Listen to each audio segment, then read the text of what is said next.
अखिलेश जी, सवाल ये है कि अरविंद केजरीवाल जी अयोध्या में दर्शन करके आ चुके हैं। आप ये जो कथित जो है जो चंदे का घोटाला हुआ है उसको लेकर लगातार आप सवाल उठा रहे हैं, लेकिन अयोध्या जाने के लिए कब जाएंगे अयोध्या और कब दर्शन करेंगे इसके बारे में नहीं बता रहे हैं। और योगी जी तो ये कह रहे हैं कि अब इसी तर्ज पर अखिलेश जी को मथुरा की मुक्ति के लिए भी आंदोलन शुरू करना चाहिए। तो क्या जवाब है उनको, सीएम को? आप उनकी बातों पे भरोसा मत करिए। जिनके लिए डोनेशन फर्स्ट है, नेशन नहीं है। और हमारे साथी ने जो सवाल पूछा है, मैं कई बार जवाब दे चुका हूं। केदारेश्वर धाम इटावा में शिव मंदिर के निर्माण पूरे होने के बाद मर्यादा पुरुषोत्तम राम जी के दर्शन करने जाएंगे। लेकिन सवाल हमारे दर्शन का नहीं है। जो मुख्यमंत्री जी वर्ल्ड रिकॉर्ड बना रहे थे जाने का अयोध्या, और ये कहने से थकते नहीं थे कि हम इतनी बार जा चुके हैं, हम इतनी बार दर्शन कर चुके हैं। वहां पर सोचिए, उनके जाने के बाद भी उन्हें जानकारी नहीं मिली इस बात की। तभी तो कहावत बनी है, चिराग तले अंधेरा। कितनी बार गए हैं और उसके बाद उन्हें इस बात की खबर ही नहीं है। तो सोचिए तहसील में क्या हो रहा होगा, सोचिए थाने में क्या हो रहा होगा, सोचिए और जगह पर भ्रष्टाचार कितना हो रहा होगा। इसी प्रयागराज की अगर केवल डेवलपमेंट की ऑडिट की जाए पिछले 10 साल की, तो कम से कम 50, 60, 70 हजार करोड़ रुपए खर्च हुआ होगा। लेकिन हालत देखो, क्या ट्रैफिक की समस्या का समाधान हो गया?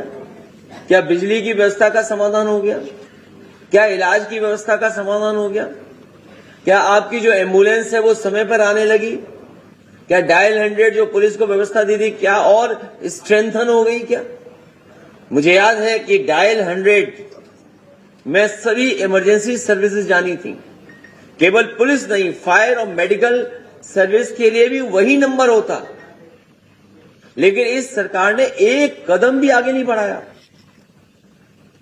और फिर आज इलाहाबाद में चाय कितने रुपए की मिल रही होगी? 10 रुपए, 12 रुपए। जब डॉलर 40 रुपए था तब बताओ कितने की चाय मिल रही थी?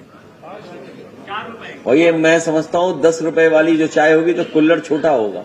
सर, आजकल जो मुख्यमंत्री जी कह रहे हैं, मुझे साइज बता रहा है कोई इशारा करके। अरे सुन लो भाई, अपना तुम्हारा ये चैनल तभी चलेगा जब पूरी बात जाएगी तब।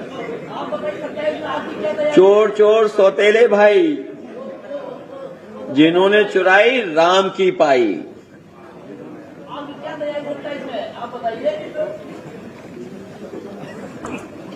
चोर चोर सौतेले भाई, जिन्होंने चुराई राम की पाई। देखो देखो जा रहा वो भाजपाई, देखो जा रहा वो भाजपाई, जिसने खाई राम की पाई। देखो जा रहा वो भाजपाई, जिसने खाई राम की पाई। कौन कह रहा था गाड़ी में झंडा लगा हुआ क्या है? ये कहावत तो ठीक है ना? ये कहावत ठीक आ गई? उन्हें सुना देना हमारी तरफ से। अच्छा, ये बता दीजिए, अभी हाईकोर्ट ने प्रधानों को प्रशासक बनाने की रोक लगाई है। अच्छा, भाजपा की दिक्कत ये है,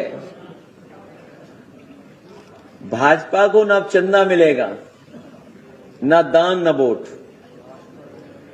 भाजपा को न चंदा मिलेगा, न दान, न वोट। तो 2027 में बनेगी समाजवादी सरकार पीडीए के साथ लेकर के। भरत तिवारी को लेकर क्या कहना चाहेंगे? कुछ बयान देंगे इस पर? राम धन जो खाएगा, राम धन जो खाएगा वो भाजपा ही कहलाया जाए। आप तो शायर हो गए सर, आज शायर हो गए सर, आप पूरा उनकी शायरी शोर शोर सौतेले भाई, जिन्होंने चुराई राम की पाई। अच्छा, आपकी सरकार आएगी तो अधिक इंडिया गठबंधन बहुत मजबूत है। इंडिया गठबंधन बहुत मजबूत है। इंडिया गठबंधन को और मजबूत बनाया जाएगा। अब इसमें मैंने आपसे कहा कि उनके लिए नेशन फर्स्ट नहीं है, डोनेशन फर्स्ट है। और इस सीसीटीवी सीसी के बाद न कोई उन्हें चंदा देगा, न कोई उन्हें दान देगा। तो सवाल तो बड़ा खड़ा हो गया है?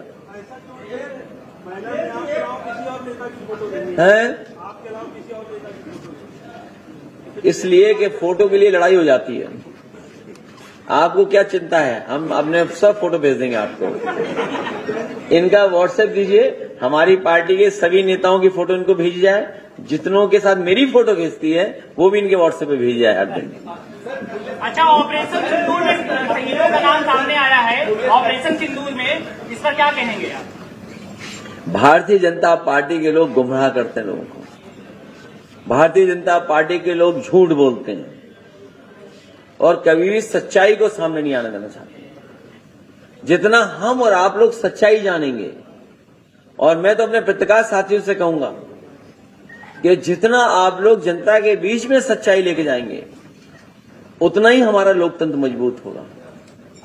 और जितना हमारा लोकतंत्र मजबूत होगा, उतना ही हमारा संविधान भी मजबूत होगा। जितना हमारा लोकतंत्र और बाबा साहेब भीमराव अम्बेडकर जी के रास्ते पर संविधान चलेगा, उतना ही हमारा देश और समाज मजबूत होगा। सर, पुलिस अधिकारियों को काले अंग्रेज कहने वाले सिपाही को बर्खास्त कर दिया गया है। उन्होंने एक वीडियो वायरल किया था जिसमें घूसखोरी के आरोप लगाए थे और उन्हें आज बर्खास्त किया गया।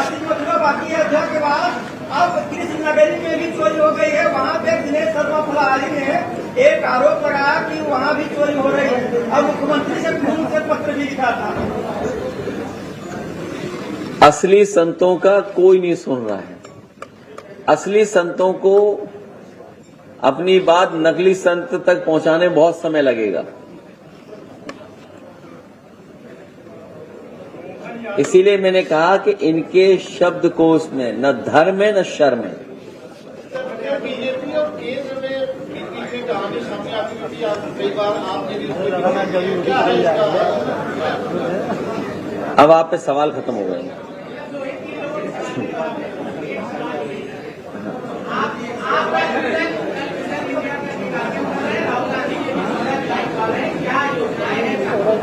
देखिए, सीएम का चल रहा है कि कह रहे हैं कि अजय जी रामलला का दर्शन कर लें, सद्बुद्धि आ जाएगी। अभी क्या कहेंगे?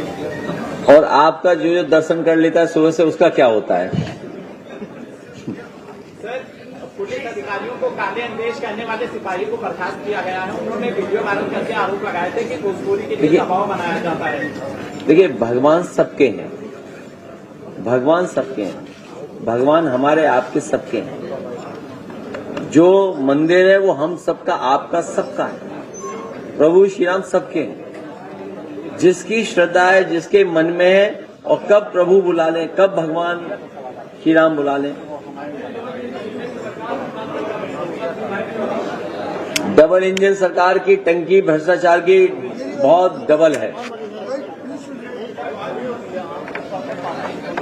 श्यामलाल पाल हमारे बड़े पाल नेता हैं। पंचायत चुनाव को लेकर जो लोग वन नेशन वन इलेक्शन की बात करते हैं, जो लोग वन नेशन वन इलेक्शन की बात करते हैं, वो बताइए प्रधानी का चुनाव नहीं होने दे रहे हैं।